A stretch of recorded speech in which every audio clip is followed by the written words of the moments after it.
Assemblies के elections करवाने थे, नहीं करवाए गए। केयर टेकर सेटअप जिसकी म्याद ही 3 माह तक थी, वो भी अपनी म्याद से गुजर गया। उसकी लीगल वैल्यू कोई नहीं। According to that document which एक असेंबली ने बनाए ना कानून, उस कानून के मुताबिक उसकी कॉन्स्टिट्यूशन, अब उस गवर्नमेंट की फॉर्मेशन की कोई लीगल वैल्यू नहीं है, ना किसी अदालत ने उसको ऑथेंटिकेट किया, लेकिन फिर भी चल रहा है। क्योंकि वो जो डंडे वाले सरकार है ना, वो ये चाहते हैं कि इलेक्शन ना हो।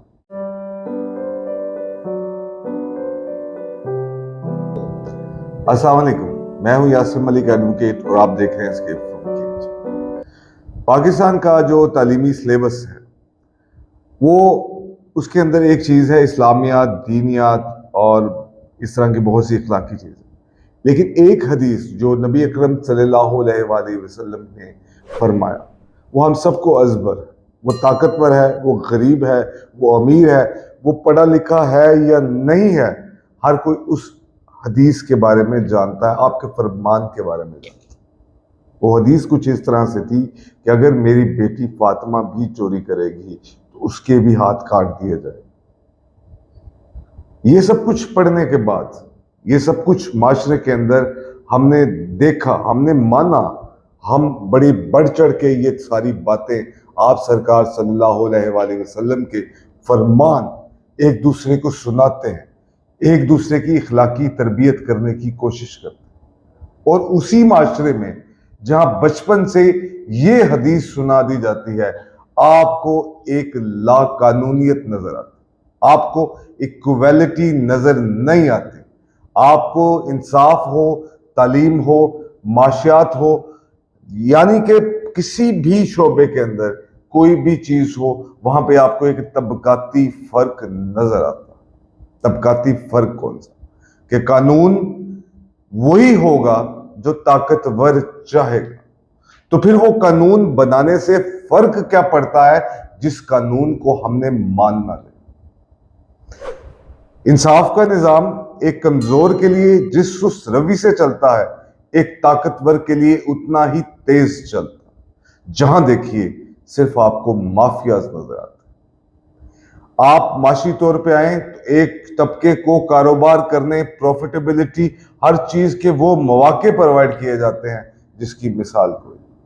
दूसरी तरफ आए तो गवर्नमेंट की जो प्लान है और जो अपने मुलाजमों को उजरत देने के लिए, उस प्लान्स के ऊपर भी इंप्लीमेंट नहीं होता। डिफरेंट टाइप ऑफ जो तबकाती फर्क है, हम डिफरेंट माशरे हैं।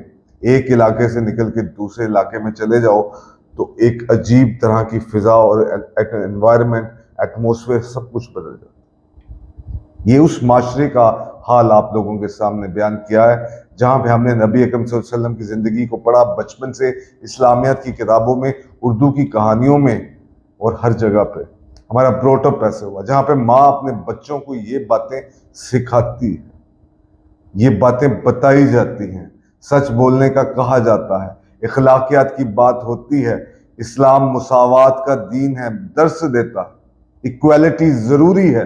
ये सब कुछ सुन के एक बच्चा बड़ा होता है, लेकिन जब वो बड़ा होता है तो उसको मजीद पता लगता है कि ये सब सिर्फ कहानियां, किस्से या बातें। लेकिन प्रैक्टिकली इस माशरे के अंदर, जिस माशरे में इंसान रहते हैं, पाकिस्तानी रहते हैं, उस माशरे के अंदर ना इक्वालिटी है, ना अमीर गरीब के लिए कानून सेम।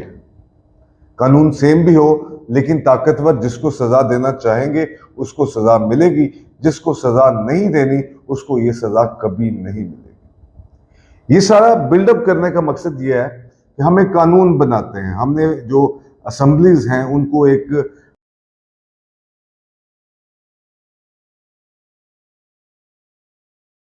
हमने असेंबलीज को एक मैंडेट दिया।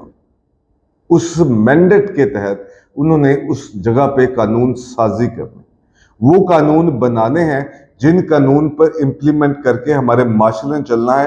अदालतों ने उन्हीं का बनाए हुए कानून के ऊपर इंप्लीमेंट करवाना है, उसकी तशरीह करनी है, उसी के तहत सजा जजा का कॉन्सेप्ट चलेगा। लेकिन ये कानून बने, और बने बनाए कानून 100% परफेक्ट नहीं कह सकते, लेकिन जो कानून बना दिए, उस कानून को जब ताकतवरों ने, माफियाज ने मानना ही नहीं, तो उस कानून बनाने का फायदा क्या हो? फिर पाकिस्तान में कानून वही बनता है, कानून वही माना जाता है जिसको ताकतवर सपोर्ट करेंगे। और इसकी क्लियर कट मिसाल हमने इलेक्शंस के जो इस आवाजें उठने में, इस शोर में हमने देखा कि ताकतवर अगर नहीं चाहते इस मुल्क में इलेक्शन होना, क्लियर कट कानून के होते हुए, तो आप उनसे इलेक्शन नहीं करवा सकते। कोई अदालत उनको ये पाबंद नहीं कर सकती कि आप इलेक्शन करवाएं।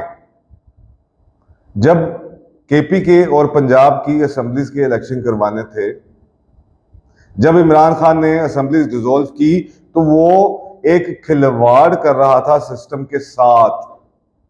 लेकिन असेंबलीज की मुद्दत पूरे होने से चंद दिन पहले आप असेंबलीज को डिसॉल्व कर देते ताकि आपको टाइम 90 डेज का मिले, तो ये मजाक नहीं है। हर तौर इखलाकी कदरें डिफरेंट हैं, इखलाकी मेयार डिफरेंट है। हम ये नहीं कहते कि हम इखलाकी तौर पे बहुत आला और अरफा हैं, हम इखलाकी तौर पे बहुत पस्त हैं। लेकिन उस जो तालीमी निसाब है, अगर आप उसको देखें, अगर आप उसकी बात करें, तो वहां तो हमें कहा गया था कि इंसाफ, वहां ये कहा गया था कि हर शख्स बराबर है, हर शख्स कानून की नजर में एक जैसा है। और यही सब कुछ कॉन्स्टिट्यूशन की किताबों में लिखा। मैं कॉन्स्टिट्यूशन की किताबों का जिक्र इसलिए नहीं करता क्योंकि कॉन्स्टिट्यूशन के अंदर जो शिकें, जो आर्टिकल शामिल किए गए हैं, उनकी बहुत सारी चीजें पहले नहीं मानी गई। तो अब जो अगर आवाम के हकूक के लिए, इक्वालिटी के लिए, फ्रीडम ऑफ स्पीच के लिए जो बातें लिखी हैं, वो ना भी मानी जाएं, तो अब इससे कोई फर्क नहीं पड़ता। हम वो बातें रिकॉल करते हैं जो हमें कोई मौलवी साहब पढ़ाते थे, जो हमें इस्लामियत की किताबों के अंदर आता था, जहां पे इक्वालिटी की बात की जाती थी, जहां पे मजहब की बात की जाती थी, जहां के नबी अकरम सल्लल्लाहु अलैहि वसल्लम की फरामीन की बात की जाती थी। वहां पे सब खामोशी रही, हम सब खामोश रहे। उसी का पेश खैमा आज हमने देखा। केपी के और पंजाब के असेंबलीज के इलेक्शंस करवाने थे, नहीं करवाए गए। केयर टेकर सेटअप जिसकी मियाद ही 3 माह तक थी, वो भी अपनी मियाद से गुजर गया। उसकी लीगल वैल्यू कोई नहीं, according to that document which एक असेंबली ने बनाए ना कानून, उस कानून के मुताबिक उसकी कॉन्स्टिट्यूशन, अब उस गवर्नमेंट की फॉर्मेशन की कोई लीगल वैल्यू नहीं है, ना किसी अदालत ने उसको ऑथेंटिकेट किया, लेकिन फिर भी चल रहा है। क्योंकि वो जो डंडे वाले सरकार है ना, वो ये चाहते हैं कि इलेक्शन ना हो। फिर असेंबलीज, मेन असेंबलीज सिंध भी टूटी, जो बलोचिस्तान है उनकी असेंबलीज को भी तोड़ दिया गया, सूबाई जो कौमी असेंबली है उसको भी तोड़ दिया गया। उसके बाद भी 90 दिन के अंदर इलेक्शन कराना मैंडेटरी था according to the constitution of Pakistan. लेकिन फिर भी जिस इदारे ने ये इलेक्शन करवाने थे, एक एक्ट पास किया गया, उस एक्ट के जरिए कि अब इलेक्शन कमीशन ही इलेक्शन की डेट देगा, और अगर इलेक्शन कमीशन इलेक्शन की डेट नहीं देगा तो सदर का क्या इख्तियार था, इलेक्शन कमीशन का क्या इख्तियार था, दोनों को कोई फर्क नहीं पड़ता।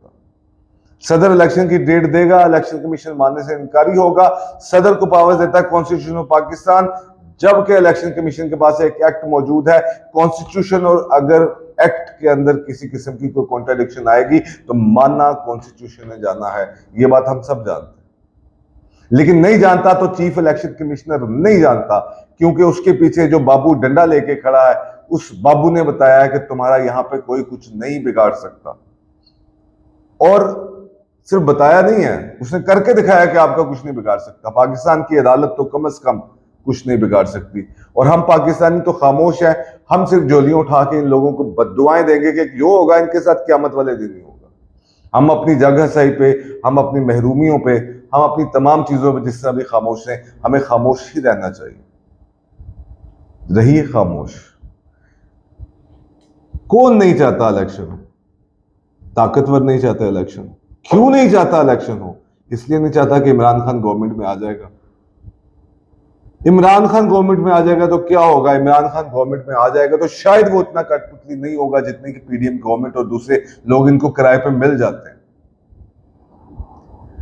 आप मार्शल लगाएं, कोई बात नहीं, अदालतें आपको जस्टिफाई कर देती हैं। आप ऑन ओथ अल्लाह को हाजिर नाज़िर जान के जो ओथ लेते हैं आप उसको वायलेट कर दें, कोई बात नहीं, क्योंकि आप ताकतवर हैं, आपके पास डंडा है, आपके पास बंदूक है, आप डरा सकते हैं सर, आप ताकतवर हैं। मैं नहीं कहता कि आर्मी ने करवाया, आसिम मुनीर साहब ने करवाया, लेकिन मसला यह है कि उंगलियां तो आप पे उठी हैं।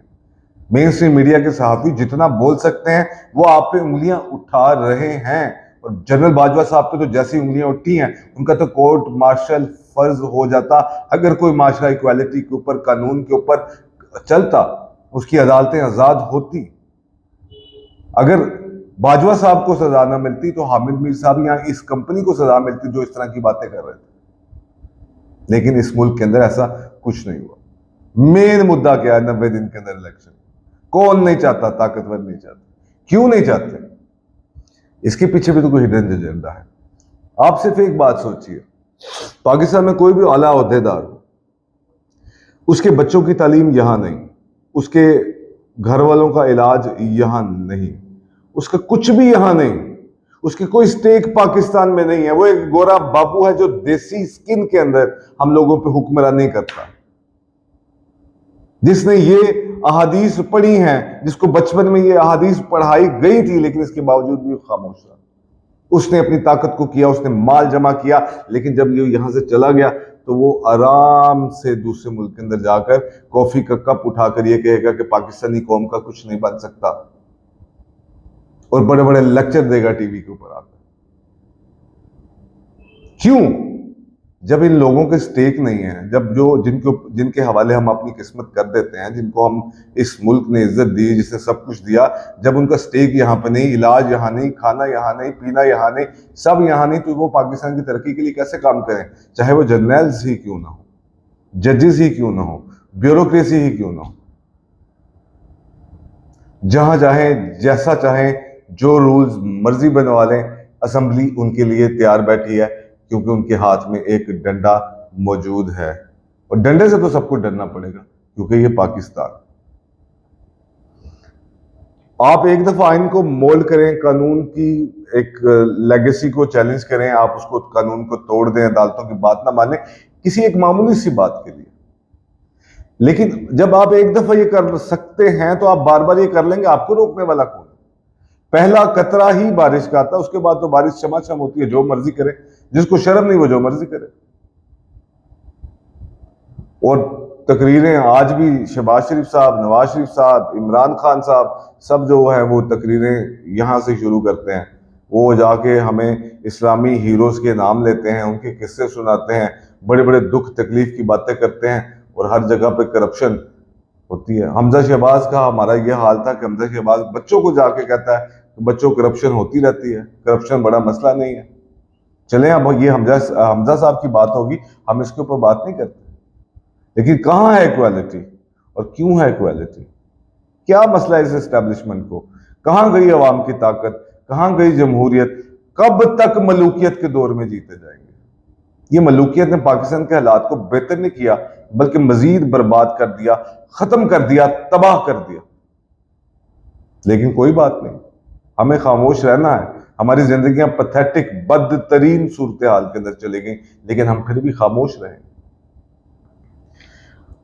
इलेक्शन कमीशन की बात करें, उस सदर साहब की तो बात कर ली, उन्होंने ना इलेक्शन करवाने हैं, क्योंकि उनका एजेंडा नहीं है। उनके जो साहब हैं, उनके जो बॉस हैं, उन्होंने इलेक्शन करवाने के लिए भी कहा नहीं। जिस दिन कहेंगे इलेक्शन, यही इलेक्शन कमिश्नर होगा, और इसी की जो हम देखेंगे ये किस तरह चौकस हरकतें करता रहेगा, हम देखेंगे ये तमाशा।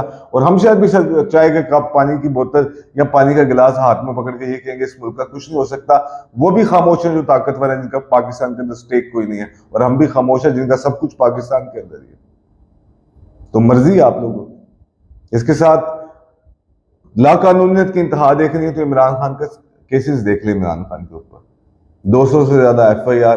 अब साइफर केस में बेल की बारी है, जिस कानून का सिरे से कंट्रोवर्शियल है, जो कानून के अंदर जिसको प्रूफ करना पड़ेगा, जिसको सब कुछ करना पड़ेगा, उसी कानून के तहत इमरान खान की आज बेल को कैंसिल कर दिया जाता है। Imran Khan is a popular leader at the time, बहुत ज्यादा फेमस हैं, बहुत ज्यादा लोग उनको चाहते हैं, बहुत सारी बातें होती हैं, लेकिन शायद वो परफेक्ट नहीं है। लेकिन अगर आपने किसी की पॉपुलैरिटी को इस तरह से डैमेज करना है तो ये आपकी मर्जी है, आप इसी तरह से कर लें। क्यों? क्योंकि कानून बनाने से कोई फर्क पड़ता ही नहीं है जब उसको मानने नहीं है। और कानून वो होता है जो ताकतवर को होता है, वो जैसे मर्जी एक्ट पास करवा दे। ये कानून साज इदारे जिन्होंने कानून बनाना था, ये भी उनके जूते की नोक पर, ये भी उनकी छड़ी के नीचे हैं, ये भी सब कुछ उनके ऊपर डिपेंडेंट है, पाबंद हैं। वहां से ऑर्डर आते हैं, ये सलूट करते हैं, वहां से ऑर्डर आते हैं, ये जूते चाटते हैं। तो चाटने दीजिए। अगर इसी तरह से करना है, कल यहां पे नवाज शरीफ, आसिफ अली जरदारी, बिलावल भुट्टो, मरियम नवाज, ये लोग भी होंगे। ये आज समझते हैं कि हमने उसको गिरा दिया, लेकिन वो गिरा नहीं पाएंगे। बैक टू द पवेलियन आना पड़ेगा। ये तारीख अपने आप को रिपीट करे। तो सिस्टम को मुबारक हो। पाकिस्तान में कानून मत बनाया करें अगर आपने कानून नहीं मानने। ताकतवरों को ये मशवरा है और आवाम से मशवरा है, प्लीज आप खामोश रहिएगा। Thank you very much.